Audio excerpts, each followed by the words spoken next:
So as I said, I want to welcome everyone back. We certainly hope you enjoyed the prior panel and are certainly looking forward to your feedback.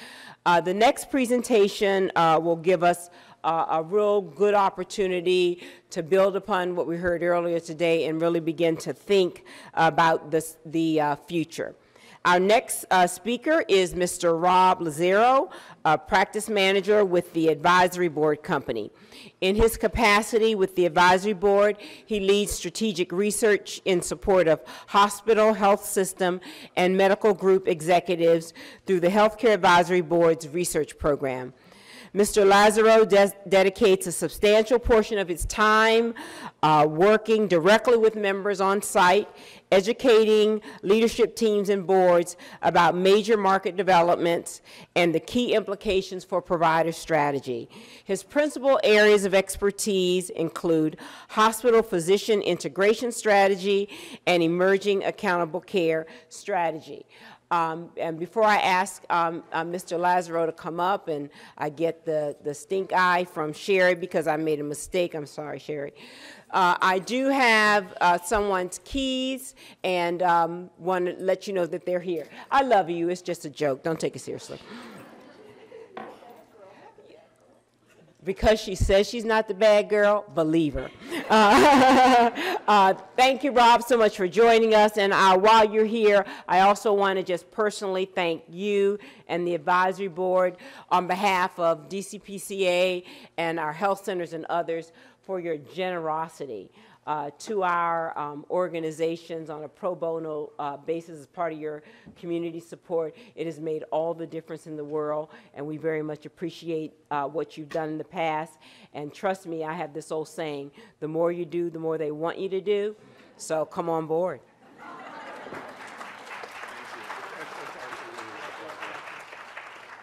Well, good morning, and thank you for having me. It really is a pleasure to be here. Again, my name is Rob Lazarow. I'm a practice manager at the Advisory Board Company. If you're not familiar with the Advisory Board and the kind of work that we are a member-based healthcare research consulting and technology firm based right here in Washington, D.C. And we work with a network of about 3,000 hospitals, health systems, medical groups, post-acute care providers across the country. So we are headquartered here in Washington, and as much as I don't always like to admit it when I'm traveling to other parts of the country, we're in a friendly room today, so I can admit that I am a native Washingtonian. I was born at Columbia Hospital for Women, which, if you know, is actually right across the street from our offices. So I guess I've moved about 200 yards in life, as my mother likes to remind me. But it really is a pleasure to be here to get to share with you some of the insights that we've been sharing with providers across the country. Just want to take a moment and acknowledge what a week to be talking about the future of healthcare. The last I checked this morning, we still have health reform, but not a federal government, if that sounds right to you. I'll check again when I get back to the office. If it changes in the next half an hour, someone raise your hand and let us know. I know there are plenty of people who are probably actually ready to get back to work. You may be surprised that I'm actually not going to talk that much about the politics of the day. The advisory board is completely nonpartisan. So we're in that kind of one little corner of the city that's not part of the political world. And in fact, I want us to have a broader view of the future. So while the news of the day certainly is important, and we'll reference it a couple of times, I want to kind of zoom out and think about some of the broader change that's happening in our industry. 3 things that I want to accomplish across the next 20 minutes or so. First, I want to make sure everyone has a clear sense of why the world is changing. And it's not just because of politics. It's part of it, but it's much more about our demographics, so I want to explain why. Second, I want to give you a preview of what I think the healthcare system of the future, or healthcare delivery system of the future, might look like. So I have some attributes that I've been thinking about I'll share with you. On my way over this morning, before I got in my car, don't worry, I wasn't driving at the time, if you're a social media guru, on Twitter, I put out my 7 attributes of what I think the healthcare system in the future will look like with the hashtag healthcare should be. And if you're a social media guru, I would love to hear across the morning what you think healthcare should be. So feel free to share your thoughts. I'm a researcher by background, so I'm here to learn from you all as much as I am to get to share some of our thoughts. And then finally, I want to round out the presentation with just 2 or 3 quick thoughts on what this all means for those of us here in the district at the front lines of healthcare. in the front lines of primary care. Sound fair? All right, and I'll do my best to keep some time for questions at the end. I want to start with a simple but hopefully provocative question. Is this the future of healthcare? I know what you're thinking. That looks like a standard issue Ford Escape parked in the basement of the advisory board, and you're right. So right now, this is not the future of healthcare. This is one of my boss's cars. But give it a couple of years, because Ford and their partners, organizations like Medtronic and Microsoft and WellDoc, are working to make your daily commute your daily checkup. Their vision is to put a host of sensors about you, about your environment, and Bluetooth technology together to monitor you while you're driving to and from your daily activities. So think about it. The heart rate sensor in the seatbelt, maybe one day the scale built right into the seat. You're going to think about that when you get in your car to drive home later. I know I will. But that is their vision of healthcare. Now, I do introduce a somewhat tongue-in-cheek, is this the future of healthcare? Of course not. But it is, if I was a betting man, I would say this will be part of the conversation. But I think it is a reminder about how quickly and dramatically our world is changing. So why is our world changing? Well, front and center, I believe, and we believe at the advisory board, that demographics, more than anything else, are driving our destiny. Every day, 7,000 people turn 65. 7,000 a day, 7,000 tomorrow, 7,000 the next day. It is not a tsunami of new Medicare beneficiaries by any means, but it's a slowly rising tide. Should we be surprised by this? I don't think so. We've been saying for years and years the baby boomers are coming. The baby boomers are coming. Guess what? They're here. I have spared you my slide of my favorite Medicare beneficiaries, but just to put it in context, we're talking about folks like Pat Sajak, like Donald Trump, and my personal... don't worry, he's not going to use his Medicare benefits anytime soon. And my favorite, hands down, would have to be Cher, or whatever original parts of Cher actually turned 65. Joking aside, let's be honest though. It is these demographic changes that are driving our need for change in our industry. And I think, as much as we might not like to admit it, we all know that older often means sicker. Right? The providers in this room know this firsthand. Your patients aren't just presenting with 1 or 2 chronic diseases anymore. It's 3, 4, 5, making them more complex and costly to treat. So take this older, sicker population and put them through our delivery system that is focused on high-cost acute care, reimbursed through fee-for-service payments, and the result is healthcare spending that continues to accelerate and escalate year after year. This is the latest projection from the Congressional Budget Office, from the Office of the Actuary at CMS. It includes the sequester cut. It includes some of the cuts from the ACA, Affordable Care Act, and yet we still see every slice of healthcare spending, Medicare, Medicaid, national health expenditure, growing faster than the overall economy. So what this means is over time, healthcare is a larger and larger part of our overall spending and starts to crowd out other very important parts of our budget. It's not just the federal level, right? It's at the state level, it's at the city level, it's at the employer and individual household level. When I see numbers like these, it reminds me of a fable I once heard about a snake that tried to eat an elephant. Bear with me. If successful, I think we can agree that it is fatal for the elephant, right? He's now called dinner. But I think we can also agree that it's pretty uncomfortable for the snake as well. And our healthcare delivery system and healthcare finance system are that snake. And we have an elephant of a Medicare population stomping toward us. And frankly, Medicaid population too, stomping toward us that we have to figure out how do we address that elephant lest we burst at the seams. This was one of the key goals of the Affordable Care Act, of the health reform law, pardon me. Now, it's easy to forget this month of all months, that there is more than just coverage expansion within the law. But the law really set out to address 2 big challenges. One, how do we expand coverage to the millions and millions of Americans who don't have health insurance coverage? And second, how do we try to make healthcare more affordable over time? I spend most of my time thinking about the far right of the slide, frankly, the delivery system reforms. And what the ACA sets out to do is to reshape our delivery system by fundamentally changing our incentives. So we're talking about things like pay for performance and bundled payments and ACOs, terms you probably come across day in and day out. If you want some good overviews of what they are, let me know. Happy to send you some stuff that we've written. But the central idea here is that there is a transfer of risk, financial accountability from the traditional financiers of healthcare to the traditional providers of healthcare. And that transition of risk is meant to push us from the left to the right, from siloed, fragmented, episodic care delivery to coordinated, integrated focus on population health. And doing that well requires different objectives, different infrastructure, different relationships. So what does it look like on the other side of this transformation? We could spend the rest of the day, frankly, the rest of the week, talking about what adjectives should be on this slide. How do we describe the future healthcare system? I took a stab at 7. And I want to share some case examples, some more thoughts on each one. Again, I would love to hear yours as well. So hashtag healthcare should be, if you want to add something to this list. First of all, healthcare is going to have to be scalable. We've spent the past year working with the best population health managers across the country. I'm thinking the Kaisers, the group healths, the best independent primary care practices you've probably never heard of, but who are knocking care management out of the ballpark. And the central similarity across all of these groups, the thing that made them successful, is they don't treat one patient population. They treat 3. And they segment their patients and they create the right care for the right segment to create more scale in the delivery system. So 3 groups. At the top, the high-risk patients.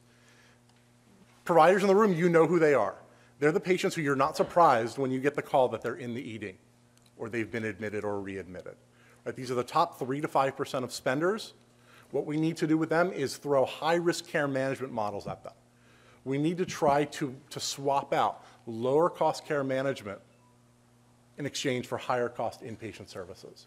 That's how we bend the cost curve for this population. Next, in the middle, we have our rising risk patients, the next kind of 15 to 35%. I could have called them medium risk, would have been totally accurate, but I think it misses the important nuance. Think of these patients as your patient with diabetes who's also overweight and likes cigarettes more than running. Got a patient in mind? Well, what happens if we don't manage that patient? They are going to graduate, move up to the high-risk category. So that's why they are rising risk. If we don't intervene, they will rise to the high risk. In fact, by our research, every year, about 18 to 20% of rising risk patients end up high risk the next year. If you have a copy of the handouts in front of you, I actually want you to circle that rising risk segment because that's your best opportunity to make a difference. That's your opportunity to actually change the current course of speed of the healthcare of your patients. If you remember nothing else from our time together, focus on the rising risk. And then finally, at the bottom, we have our low-risk patients, the 60 to 80% who are relatively healthy, who we want to be engaging long-term, and frankly, we want to make sure they stay in the bottom of the pyramid. So the first thing we need is a scalable model that delivers the right care to the right patients. Secondly, or second, I should say, it has to be team-based. Part of getting scale is recognizing that we have only so many physicians. We have only so many nurse practitioners and physician assistants. We need to figure out what are the right combination of providers. We heard on the last panel about including social workers. Absolutely. Dietitians and nutritionalists. Absolutely. So that we're creating a team-based approach to care. Now, the model of the day, as many of you know, is called the patient-centered medical home. I shouldn't say it's the model of the day. We've been talking about it since, 1979 when the model was first introduced, but it's finally in the spotlight. It's at the cornerstone of a lot of the population health efforts underway right now. Now, there have been some mixed results. Some studies, you look at the top right-hand corner from Group Health out in Seattle, say they have a 30% decrease in ED utilizations. Fantastic. Other studies say, well, not quite the same results. We think fundamentally this is less about any flaws of the model, but our application of the model. For your high-risk patients, again, to connect this to scalability, this is necessary but insufficient. You need to go above and beyond. For your low-risk patients, this is probably going a little overboard. So if you're looking for a way to support those rising risk patients, the medical home is absolutely your path. Third, as we're moving in this direction, we need a model that is patient-centered. I'll be honest, this was the slide that I struggled with the most in preparing my comments for today. I thought to myself, what exactly is patient-centered? So, well, at the first step of patient-centered, our care is specific.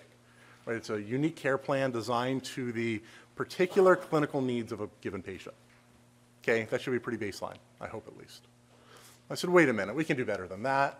Maybe we are developing the care plan not just because of the clinical needs, but the health objectives of the patient. So we are turning the patient from the object of care into the subject. We're making medicine participatory instead of paternalistic. I think that's a good place to go. I want to push us one step farther. I want to argue that truly patient-centered care will require us to reorganize the delivery system around the patients rather than around our academic or professional disciplines. I think, as the slide suggests, there's a disconnect between how patients view healthcare and how we view healthcare. We view all the things on the left, all of the inputs, and we probably do one of these things. We provide primary care or certain specialty service or certain inpatient service, or we read images.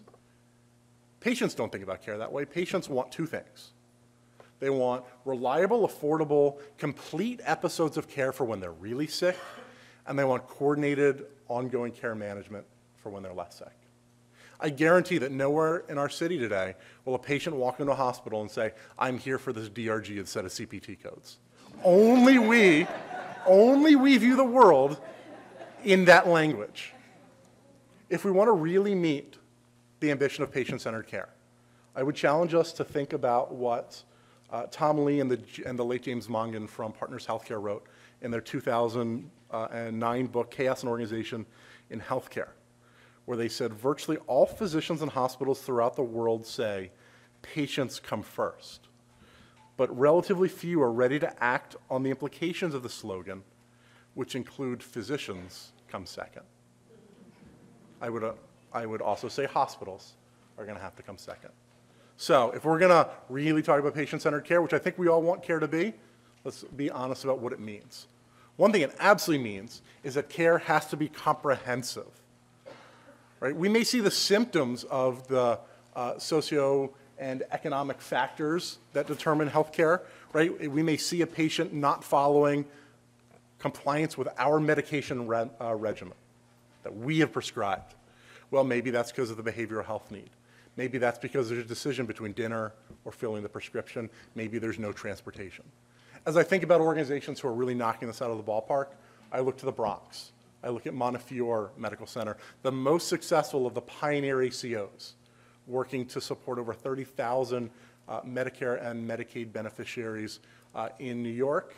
And they have realized that being in the population health management business is also being in the housing business. I think here in Washington, D.C., the great work that Kelly and team are doing at Community of Hope, where last month she joined us for our National Population Health Symposium, where we had 300 leaders from the most progressive health systems around the country. And Kelly told them how to manage vulnerable populations. You all are running to the challenges that these large, big health systems, progressive health systems, nonetheless, run away from. So thank you for leading the pack there. So I think we absolutely want our healthcare to be comprehensive. Being comprehensive, I think as we heard on our last panel, necessitates being collaborative. No one in this room can do it all. I could have the leaders of the largest health systems in the country in this room, and I would tell them the same thing: you can't do it all. You need to figure out who are the other partners in your area that you can collaborate with. I think of organizations like Mass General, part of Partners Healthcare, who through their high-risk care management program has a gentleman whose role is the community resource specialist, and his one and only job is to build relationships across Boston and connect the right patients with the right resources. So we got to figure out how we can make these connections. And if we're going to do this well, I would argue we have to be better and more interconnected. I think there's been a fundamental sea change in the outlook here. I think we have ended the quest for the perfect EMR system. Hopefully that is a bit of relief. But we have all been focused on information technology because our two favorite new words together, meaningful and use, making us think about the sticks and the carrots. So the quest for the perfect EMR is over. We're now thinking about interconnection, interoperability. How do we exchange data rather than all be on the same platform? I think it's fair to say that we're still in the plumbing stages. We're still connecting boxes and wires, but soon, I have to believe, we'll be in the information exchange and analytics phase. If you want a good example, look to our neighbors in Maryland, where the CRISP system, Chesapeake Regional Information System for Patients, allows the ACO and primary care physicians in Baltimore at Greater Baltimore Health Alliance to know when one of their patients presents for chest pain in Ocean City. That's sharing information across a region. And then finally, once we're able to share the right information with the right folks, I think we can begin to make healthcare much more inclusive. So I want to take you to Detroit, where Detroit Medical Center, another one of the Medicare ACOs, has developed a program called, or a system called Care Team Connect. Sure, they're sharing information with providers and community organizations, but they're also sharing it directly with the patients and their influencers, their family members, their lay caregivers. And it turns out, by the way, not only does this deliver better results for the patient themselves, but those influencers have just as many of the same health risks as the patients. So we're able to get, again, more scale out of our model, more prevention out of our model. It turns out that those influencers are likely to be rising risk if they are living with and supporting a high-risk patient. So again, I'm guessing this isn't the entire list of what we want the healthcare system of the future to look like. I hope we would agree, though, if we could deliver on these 7 attributes, that A, our patients would be much better served, B, our health system would be much more sustainable, and C, we would at least be making great progress in the right direction. So what does this all mean? 2 final slides for you. How would I characterize the change going on in our industry? Well, I think it's fundamentally an evolution from managed care to care management. And I don't mean to split hairs or be overly cutesy or nuanced with you today, but I think there's a fundamental difference. The past attempt at solving our challenges, our access and finance challenges, was care management. Managed care. And what was managed care but an increasing set of barriers and obstacles between patients and the care they need? Right? It's prior authorization for anything more than a flu shot or getting your blood pressure checked. It's PCP gatekeeping. It's making patients fill out the same form over and over again until they give up. I think we learned that that doesn't work. What is care management? Care management is about more care rather than less. It's about coordination and information exchange. It's about intervention early on rather than in the ED and in the high-cost hospital. So to highlight the difference, managed care was about restricting access. Care management is about eliminating the underlying need for the service. I don't know any patient who wants to be readmitted.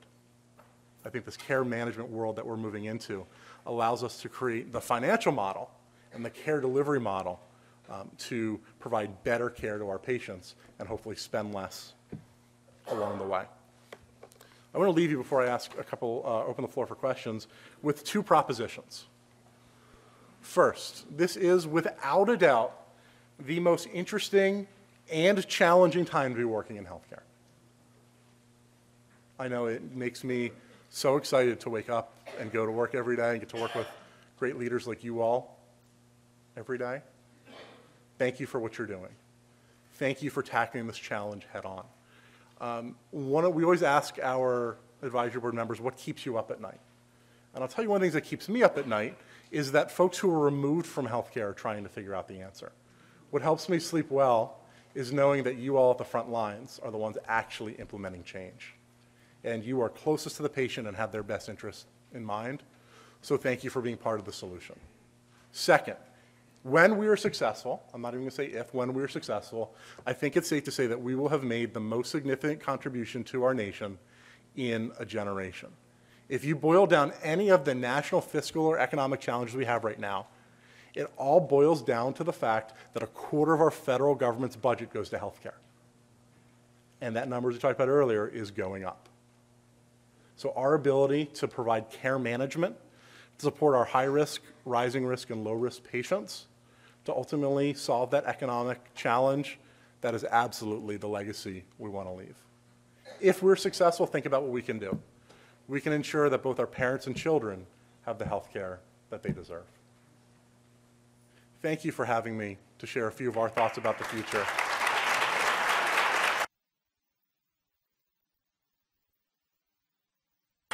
I certainly want to be respectful of time and schedule, but happen to open the floor for a question or two, if there's anything you'd like to ask. Ma'am. Here's a mic.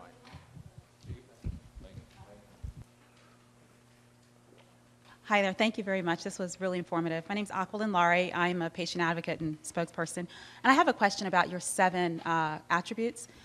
One of the key attributes that I found that's been missing throughout versus any other industry is transparency. What's your thought about transparency, especially from the consumer side? Absolutely, transparency. So this has been a year largely about transparency, right? We got called out as an industry first by Time Magazine, who said, wait a minute, what are you charging? And then CMS released a lot of charge data. I think we are on the verge of a breakthrough in transparency, where there are enough new tools and applications, right? Transparency is going to be about this thing more than anything else, where patients have much more information about the quality, at least about the cost of care. So I think we are going to have more information, more transparency. We certainly need to adapt to that. Who here uses Yelp when you're trying to find a new restaurant or spa? Yelp was created, as someone who travels around the country, I live on Yelp. Yelp was created by a gentleman who couldn't find an online place to find reviews of physicians. And you can now see many more healthcare providers on there. So transparency is both word of mouth as well as a lot of the new reporting that we are all adapting to. It's a great question. Thank you.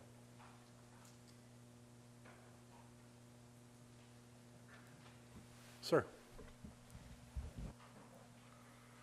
My name is, I'm sorry.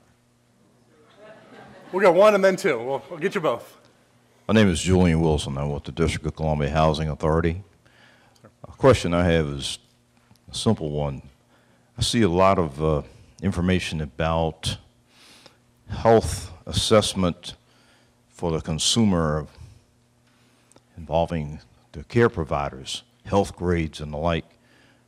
But the question I have is, how good are those assessment tools and how much should a consumer depend upon them?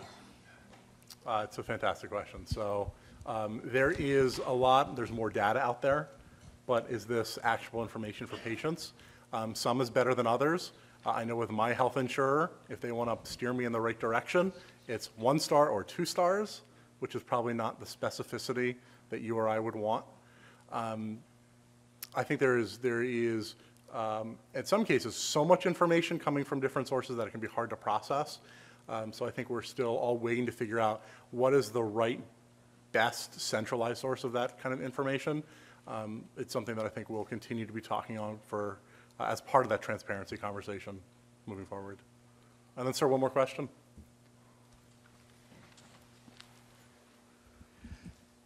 My name is Bob Griss with the Institute of Social Medicine and Community Health. The panel in the morning focused on lots of ways that individual stakeholders are becoming more efficient. And I'm impressed with the kind of collaboration that they were talking about.